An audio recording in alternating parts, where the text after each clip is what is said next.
ए रुको, विधानसभा में मेजोरिटी ना होने की वजह से जो मन में आए हुए कहकर तुम चुपचाप यहाँ से बाहर जा रही हो। सिर्फ तुम्हें भाषण देना नहीं आता, मुझे भी भाषण देना आता है। यहाँ पर खड़े होकर सुनकर जाओ मेरी बात।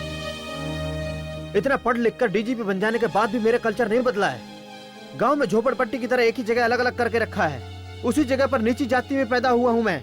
मैडम जी, जानती हूँ मैं कौन हूँ? सोने की तरह चमकने वाला लोहा हूँ मैं, ये जानती हो तुम? मुझे खाकी वर्दी पहनकर दूसरे को मारते हुए कभी देखा है क्या आपने? नहीं देखा होगा, लेकिन मेरे दिल के घाव को नहीं देख सकती हो और ना ही पहचान सकती हो।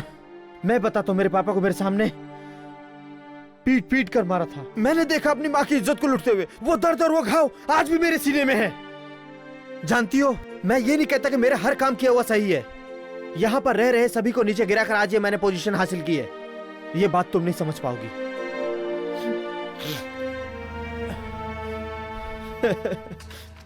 क्या बात है, सारे शहर को डराने वाले कालीचरण के आंखों में आंसू बह रहे हैं। यही सोच रही हो ना? क्या करूं, हूं तो वही एक सीधे साधे इंसान की औलाद ना। सारा शहर मेरे सामने हाथ बांधकर खड़ा होता है, लेकिन मुझे ताली मारकर हंसने के लिए मेरे माँ बाप मेरे पास नहीं है। ये सोचकर मेरे आंसू निकल आए। मेरी हिस्ट्री आपके लिए क्या जरूरी है? आप बहुत बड़ी मिनिस्टर जो हैं। फाइल पेंडिंग होगी, आप फाइल देखने का नाटक करके खो जाओ।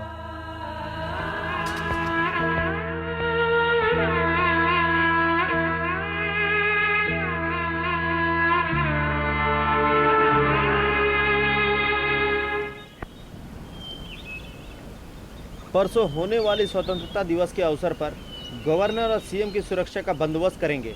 उसका फुल रिहर्सल कल शाम तक हमें मिल जानी चाहिए। अगर उसमें कुछ भी कमी हुई मैं बहुत सख्त हो जाऊंगा। Be careful. सब ब्लैक कैट का मामला संभालेंगे, ये सोचकर आप आराम से नहीं बैठ सकते हो। तुम सब लोगों को ट्रांसपोर्ट कॉर्पोरेशन में डाल दूंगा, समझ लेना बहुत अच्छे ढंग से।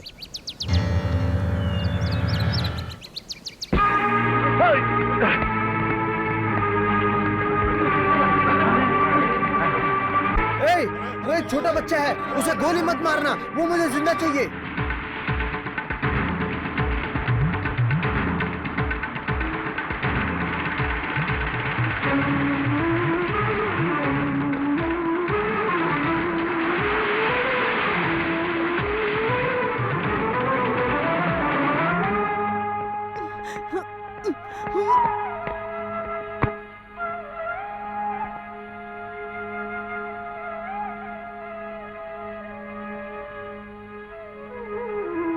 मुझे क्यों मारा बेटा?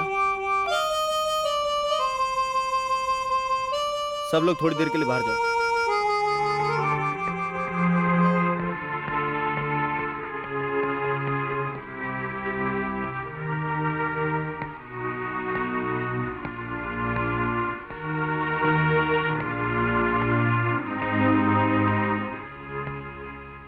बेटा सब लोग बाहर चले गए, कोई तुझे कुछ नहीं करेगा, डरो मत। बात क्या है?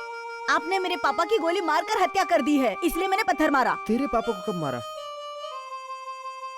बता कौन थे तेरे पापा? कर्मचारी लीडर गणेश। गणेश तोरानी के बेटे हो तुम? हाँ। चलो मेरे साथ।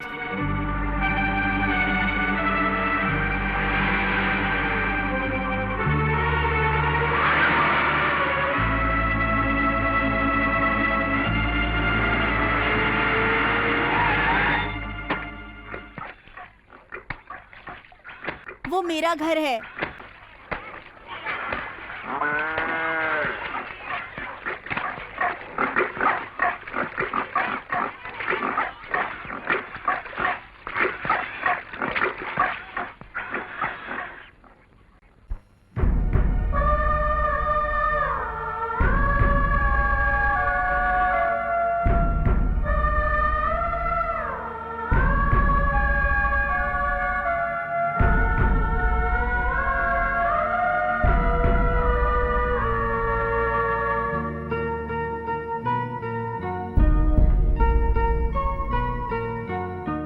किस्मत भी क्या रंग दिखाए, धुंधली यादें लौट आई, जिस पे भरोसा मुझ मुझको था, उसने ही सब कुछ लूट लिया।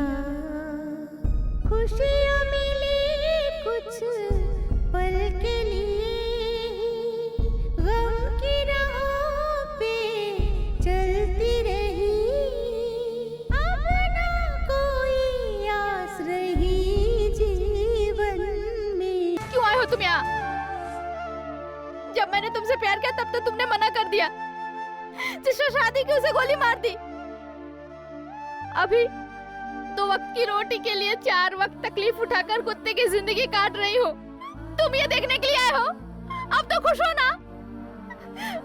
उस समय मैंने सोचा तुमसे शादी करके राजमहल में महारानी की तरह जिंदगी जीऊंगी,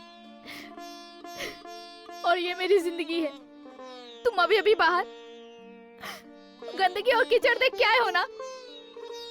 ये मेरा बेटा बीच पे चने बेचता है और मैं गंदगी के पास बैठकर मछली बेचती हूँ। अब तो खुश हो ना? तुम्हें क्या, तुमने जो चाहा वो पा लिया। तुम अब यहाँ के बड़े पुलिस अधिकारी बन गए हो। इस पद को पाने के लिए तुमने न जाने कितने परिवारों को बर्बाद किया होगा। याद करो।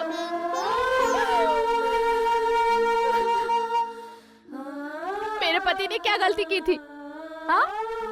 अधिकार में रहने वाली सरकार की जायदाद को उसने अपने नाम लिख लिया था क्या? बोलो। गवर्नमेंट कॉन्ट्रैक्ट में 10% या 20% कमीशन लिया था क्या? किस लिए तुमने उसे गोली मारी? अरे वो तो अपने सहकर्मियों के लिए तनख्वाह में 2 रुपए बढ़ाने के लिए आंदोलन कर रहे थे, और तुमने अपने हक के लिए लड़ाई करना या आंदोलन करना देशद्रोह है क्या? बताओ। जो कुछ हो गया सो हो गया, सब भूल जाओ कामिनी। चुपचाप से तुम बच्चे को लेकर मेरे घर चलो।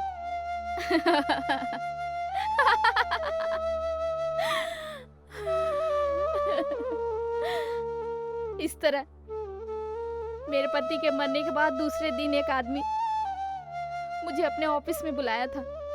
कॉमरेड कह के उनके कंधे पे हाथ रखता था, लेकिन आज वही आदमी कॉमन कहते हुए मेरे कंधे पे हाथ रख दिया। अच्छा खाना और अच्छा पहनना मेरी जिंदगी का उद्देश्य होता तो मैं तो कब की उसके साथ चली गई होती। ये कैसी बात कर रही हो कामिनी? नहीं, मैं तुम्हें गलत नहीं समझ रही हूँ। जब मैं 2 चोटी बनाती थी और मैं जवान थी, तब तो तुम मुझे छूना भी नहीं चाहते थे, और अब मैं 2 बच्चों की माँ हूँ तो तुम मुझे छुओगे क्या? मुझे पता है तुम मुझ पे तरस खा रहे हो, लेकिन मुझे तुम्हारी मेहरबानी नहीं चाहिए। मुझे तुम पे बहुत गुस्सा आ रहा है। चले जाओ यहाँ से, जाओ।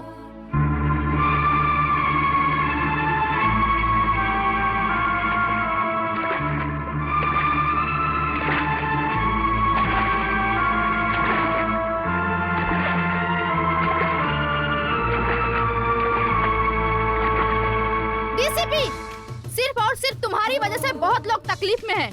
अगर तुम सही में लोगों की मदद करना चाहते हो तो जाओ, उन लोगों की मदद करो, जाओ।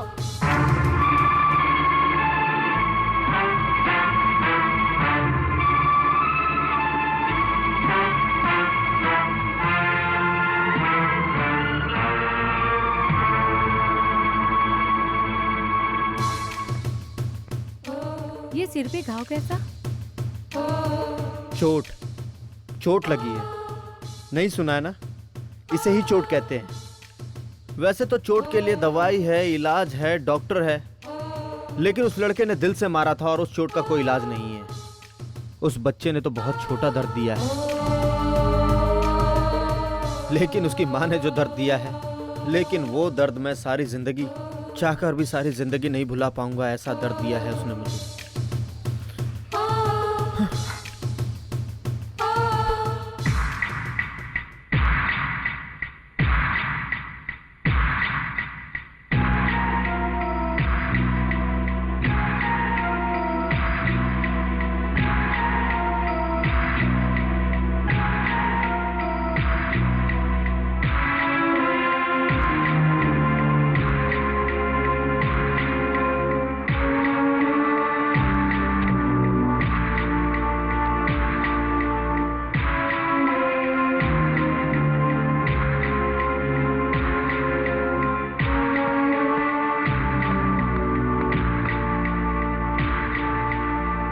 क्यों कामिनी जी, तुमने उसको डांटा तो उसने अपनी डीजीपी पोस्ट से इस्तीफा दे दिया।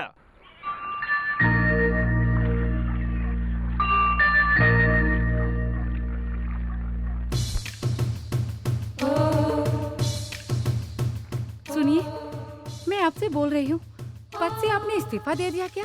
हाँ, इस्तीफा देने से पहले मुझसे पूछना चाहिए था ना। तुम कौन होती हो? मैं आपकी बीवी हूँ। मैं आपसे सवाल कर रही हूँ लेकिन आप हंसे जा रहे हो। ए, तुम उस दिन जो पेट में बोझ उठा रही थी वो मेरी जान था और तुमने अबॉर्शन करा दी और अब कहती हो कि मैं तुम्हारा पति हूँ। ये हक तुम उसी दिन खो चुकी हो। तुम्हें मुझसे पूछना चाहिए था लेकिन तुमने क्या पूछा नहीं ना। और आज जब मैंने अपना काम छोड़ दिया और तुम्हें नहीं पूछा तो तुम्हें बहुत दुख हो रहा है ना। अरे मैं बहुत सालों बाद ये बात बता रहा हूं, यही सोच रही हो ना। जिंदगी में मुझे जो भी प्रमोशन मिलना चाहिए था वो सब मुझे मिला, लेकिन एक आदमी को इंसाफ दिलाना था वो मैं नहीं दिला सका उसे। वो घाव और वो दर्द आज भी मेरे दिल में है। तुम्हारा क्या, तुमने तो अपना अबॉर्शन कराया डॉक्टर से और चुपचाप सो गई। तुम्हारा दर्द तो सिर्फ एक दिन का था, लेकिन मेरा दर्द मरते दम तक रहेगा। मैंने जो भी पद हासिल करने का सोचा था वो सब हासिल किया, लेकिन उसके लिए मैंने बहुत परिवारों को बर्बाद किया। लेकिन सब सोचते हुए दिल घबराता है, क्यों विजय लक्ष्मी मैं अभी कितने सालों तक जिंदा रहूंगा? ये सोच रही हो ना, 10 साल, 15 साल, ज्यादा से ज्यादा 20 साल। अभी तक मैं इंसान बनकर नहीं जिया, लेकिन अब जीना चाहता हूं मैं। अब क्या करेंगे? मैंने जिन कर्मचारियों को बर्बाद किया और यहाँ तक पहुंचा हूँ, उन कर्मचारियों की भलाई के लिए उनका साथ दूंगा अब मैं। ओहो, आप पॉलिटिशियन बनेंगे क्या? दूसरों के लिए अगर पॉलिटिक्स है तो इसको तुम पॉलिटिक्स ही समझो। अभी आईएएस आईपीएस ऑफिसर अपने उम्र होने के बाद काम छोड़ के पॉलिटिक्स में घुसना फैशन हो गया है। और आप पॉलिटिक्स में आकर क्या करेंगे? शहर के लोगों के दिल में हीरो बनेंगे क्या? ना ही मैं कोई हीरो है ना ही कोई विलन। हाँ, लेकिन तुम लोग कुछ टाइम हीरो कहोगे और कुछ टाइम तुम लोग मुझे विलन कहोगे। लेकिन मैं एक आम आदमी हूँ, इंसान बनकर रहने का फैसला कर लिया है। Good bye. क्या करे क्या ना करे, ये कैसी मुश्किल है, कोई तो। अरे ये तो अपना डीजीपी है। Hello police. क्यों भाई साहब, आप खुश तो हो ना? अरे आप तो कोई रिएक्शन ही नहीं दे रहे हो। नौकरी से रिजाइन कर दिया क्या? अनएम्प्लॉयड। खाने के लिए क्या करेंगे? अरे भाई रुको तो, बाकी का हिसाब किताब करना बाकी है ना। आप जाएंगे तो कैसे चलेगा? हाँ सुनिए तो, हिज्जम का कपड़ा है ये, 1 मीटर 90 रुपया, 2 मीटर का 180 रुपया और सिलवाने का 150 रुपया दिया था। टोटल 230 रुपया। पूरी मिलकर शर्ट की कीमत हुई थी 230 रुपया। मैं फुल शर्ट पहने हुए हाफ शर्ट आपको उससे क्या? उस दिन तो आप बहुत पावर में दिख रहे थे और वहाँ मुझे बुलाकर एक लाफा मारा था ना, और मुझे फुल शर्ट पहनने के लिए भी कहा था, याद है? 15 साल से तकलीफ उठा रहा हूँ। अब इतने दिन बाद मिले हो तो मुझे खुजली हो रही है, और आज मैं बहुत पावर में हूँ। तो मैं लाफा मारूं? मार खाने के बाद भी खामोश खड़े हो। यही तुम में और मुझ में फर्क है। भाई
बस करो।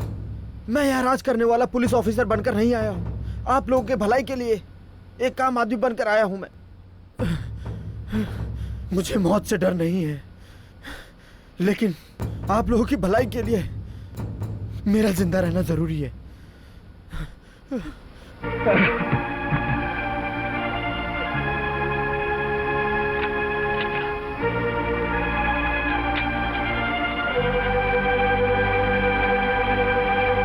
भैया नमस्ते। नमस्ते नमस्ते, आइए बैठिए ना, बैठिए।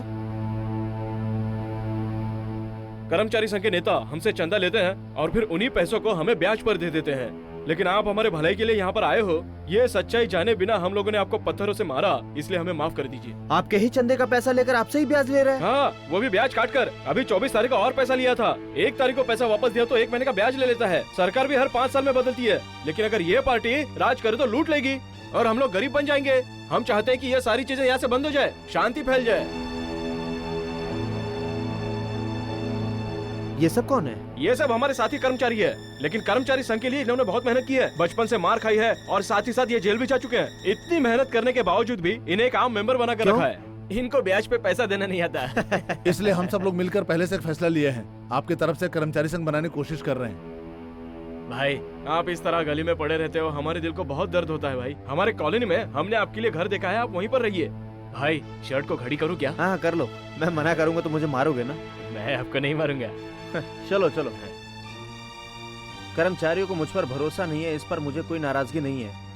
मुझ पर भरोसा करे ऐसा कोई अच्छा काम नहीं किया आज तक मैंने हर तरफ से उनको परेशान ही किया है। अभी कर्मचारियों को कोई तकलीफ हो तो बताइए मुझे, अगर हम उसको दूर करें तो हम पर विश्वास आएगा और हम पर भरोसा भी करेंगे। अगर किसी को भी कोई तकलीफ हो तो वो सीधा आकर मुझसे मिल सकता है। हमारे भारत में समस्याओं की कोई कमी नहीं है, बहुत सारी समस्याएं हैं। क्या तकलीफ है? देखो, इसको भी तो तकलीफ है, ये लंगड़ाता है। क्यों लंगड़ा रहा है? अभी बीच में इलेक्शन हुए थे ना, तो इसको पत्थर से चोट लगी थी, इसलिए ऐसी हालत हो गई। सामने वाली पार्टी ने मारा था क्या? नहीं, इन्हीं के पार्टी में बैनर लेकर वैन में जाते समय हाथ स्लिप हो गया तो पैर टूट गया। क्यों इस उम्र में तुम वैन में क्यों लटक रहे थे? नहीं, इनकी पार्टी में ही बैनर लेके वैन में जाते समय हाथ स्लिप हो गया और हाथ स्लिप होते ही मेरा बैलेंस बिगड़ गया और मेरा पैर टूट गया सर। इसके लिए हम थोड़ी लड़ सकते हैं। ये तो कॉमेडी तकलीफ है भाई, एक्चुअली सीरियस वाली बातें भी है। अपना साथ देने वाला कर्मचारी घनश्याम अपने बड़े बेटे की शादी के लिए 18,000 रुपया संघ से लिया था। पैसा देने वाला आदमी 10% ब्याज लेता था। अब आप ही बताइए, 1800 रुपया हर महीना कोई ब्याज दे सकता है क्या? 2 महीना ब्याज दिया नहीं तो उसने क्या किया जानते हो? उसकी जो 18 साल की लड़की है जो 12वीं में पढ़ रही है, उसको उठाकर अपने घर ले गया और बोला कि पैसा दो और अपनी बेटी को लेके जाओ। 4 लोगों को ले जाकर उसको मार कर लड़की वापस लानी चाहिए थी। क्या बात कर रहे हैं भाई साहब, मैं चोरी का काम कर सकता हूँ, लेकिन ये फाइट वेट अपने से नहीं होने वाला। लेकिन अभी मुझे किसी बात का डर नहीं है, क्यों पता है? क्योंकि अभी आप हमारे साथ हो और आप तो लंबे चौड़े हो। आप 10 लोगों को मारोगे तो हम 2 लोगों को तो मारेंगे ही ना। ये कोई काम का नहीं है। क्यों भाई? हमेशा उन लोगों की पुलिस वालों के साथ अंडरस्टैंडिंग होती है, समझ गए?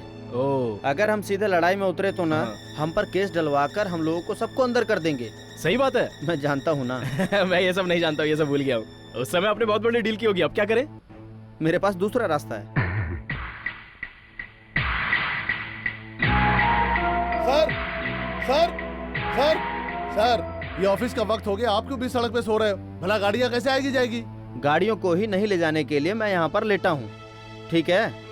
तेरे ऑफिस में सबसे ज्यादा पगार लेने वाला कौन है बता? कलेक्टर सर, वो तो आए नहीं अभी। आए नहीं क्या?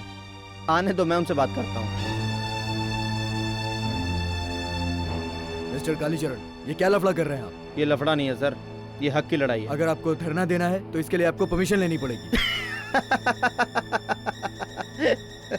जिस दुश्मन से लड़ाई करनी है उस दुश्मन के लिए धरना देने के लिए परमिशन लेने की क्या जरूरत है? तुम्हारी प्रॉब्लम क्या है? लड़की की आजादी के लिए चिल्ला चिल्ला कर भाषण देते हैं, लेकिन जो बाप ने ब्याज से पैसा लिया है उसके लिए एक जवान लड़की का किडनैप करके रखा है। आपने 15 अगस्त के दिन गुलामी को मारकर भगाऊंगा, शायद यही कहा था ना आपने, लेकिन अभी तक गुलामी नहीं गई, कुछ भी नहीं हुआ। हमारे देश की लड़कियों के हाथ में चूड़ियां रहे या ना रहे, लेकिन लड़कियों को गुलामी के जंजीर से अभी तक बांधा हुआ है। पहले आप गुलामी खत्म करो, फिर मैं उठूंगा या नहीं ये फैसला करूंगा। इंस्पेक्टर, इन्हें अरेस्ट करो। हवलदार, गिरफ्तार करो इन्हें।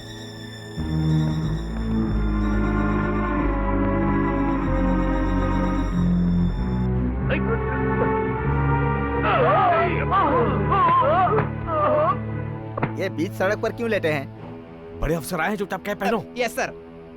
आप सरकारी आदमियों को अपने काम करने से रोक रहे हैं। भाई साहब आईएएस, मैं भी आईपीएस हूँ, मैं भी कानून जानता हूँ। सरकारी अधिकारियों को काम करने नहीं दे रहा हूँ, ये कानून की नज़र में गुनाह है। इसलिए जो भी आप सजा देंगे मैं भुगतने के लिए तैयार हूँ। लेकिन उससे पहले जो परेशानी में है उस जवान लड़की को आज़ाद कराना पड़ेगा तुम्हें। लेकिन उससे पहले मुझे हटाने की कोशिश की तो सिर्फ आप मेरी लाश को ही हटा सकते हो, लेकिन मुझे नहीं हटा सकते। चाहे जितनी मर्जी कोशिश कर लो, लगा लो अपना सारा दम। इसको कितना भी समझाओ ये नहीं समझेगा, इसलिए उसे अरेस्ट करके यहाँ लेकर के आओ, फिर मैं बताता हूँ क्या करना है।